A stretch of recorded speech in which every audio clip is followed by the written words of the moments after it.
Birovga Alloh taolo dunyo bersa, sizda yo'q bo'lsa qarab turib ozgina alam qiladi. Insonmizda. Menga ham bersa edi.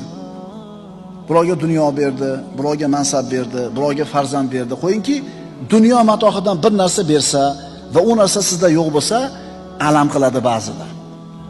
Qarshi emassiz, taqdirga norozi emassiz, lekin baribir bermadi-da, menga ham deb ozgina alam qilib qoladi. Endi siz Allohni zikr qilmayotganligingiz nimani belgisi ekan? Alloh sizni eslamayotganligini belgisi ekan. Alam qilmaydimi? Biz qachon Allohni zikr qilamiz ekan?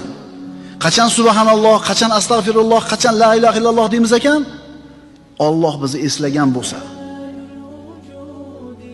Bu oyatda munofiqlarning alomatlaridan 3 tasi aytildi. Namozga yalqov, riyo uchun ish qiladi va Allohni kamdan kam zikr qiladi.